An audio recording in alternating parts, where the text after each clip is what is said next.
St. Margaret's. Statistics Canada confirmed this week that under the NDP Liberals, Canadians are getting poorer. Statistics Canada tracks the prosperity of Canadians. And in 8 of the last 9 quarters, they report that Canadians are getting poorer. And what is worse is that the Royal Bank predicts the Liberal legacy is going to continue. This is why more than half of Canadians are struggling to pay for their everyday essentials. Meanwhile, U.S. prosperity grew by 2.8%. Will the Prime Minister reverse the Liberal recession and axe the taxes that are making Canadians poorer? The Honourable Parliamentary Secretary to the Minister of Rural Economic Development. Mr. Speaker, I think it's time for a history lesson from my colleague.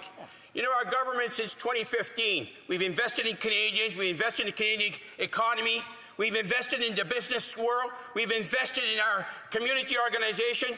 But lesson number 2, Mr. Speaker, when they were in power in 2014, they made major budget cuts on the back of our men and women who serve.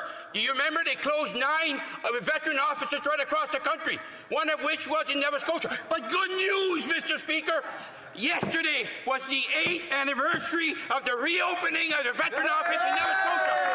I would The Honourable Member for South Shore St. Margaret's. Well, there's a typical NDP Liberal Nova Scotian who thinks that Canadians have never had it so good. He thinks that quadrupling the carbon tax, which he wants to do, is good for Canadians, that they're increasing housing taxes, that increasing job-killing capital gains taxes are good for Canadians.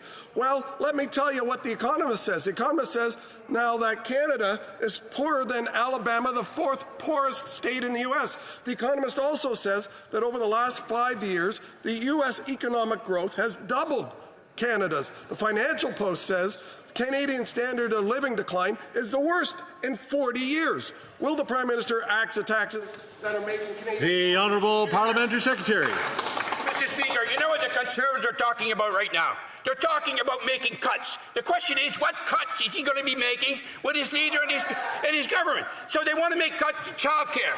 They want to make cuts to daycare, $10 a day. They want to make cuts to dental care. They want to make cuts to pharmacare. Mr. Speaker, I even heard that they're going to move the retirement age from 65 to 67. No, I heard 67, 68, 69. What is it? Let's have the real truth. Share with Canadians. How many cuts are you going to make? When are you making the cuts? We're ready. We want to hear. Canadians want to know where you're going to make those cuts.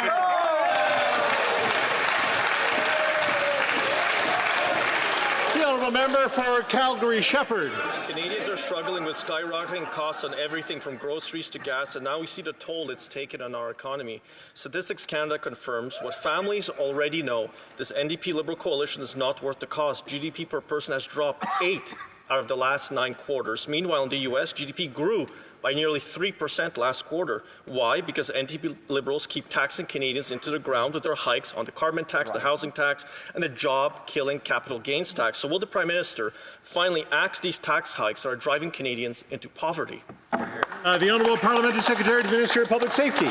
Mr. Speaker, time and time again, we hear in this House Conservatives speaking up for vulnerable people. But then what do they say when they're in committee, Mr. Speaker? Listen to this. The member from Peterborough-Kawartha said, quote, "Guess what happens when you don't have a house? You go commit crime because you're in poverty." Mr. Speaker, it's shameful that as we stand up to lift Canadians up, Conservatives use vulnerable people as props and then demonize them and blame them for crime in this country. It's truly shameful, and Canadians should see through their rhetoric. The Honourable Member for Bow River. Mr. Speaker, after 9 years, this NDP Liberal government is just not worth it. Just this week, the Calgary Food Bank reported more people needed them than ever before. 200% increase since 2019, 30% increase in the last year. Nearly 40% were employed, higher than the national average. Constituents like Kim write me, "This coalition will cost me my house, my mode of transportation, and any semblance of quality of life that I have left."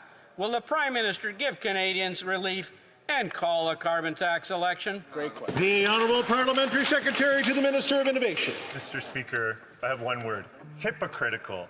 That's what you call it when people say they care about something and then do the exact opposite. Like when Conservatives say they care about people who have to use a food bank, but then want to cut a program that's going to feed 400,000 more kids per year. Like when Conservatives say they care about violent crime, but then they want to make it easier for criminals to get guns. Like when Conservatives say they care about foreign interference, but their leader won't even step up to get a security clearance to protect Canadians. Mr. Speaker, we can't believe anything the Conservatives say in this House.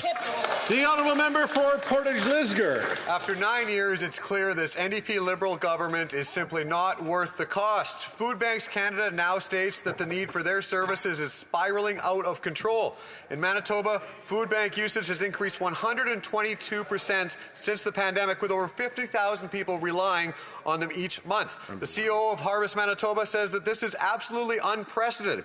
Yet the NDP Liberal government's plans to raise the cost of food further by quadrupling the carbon tax.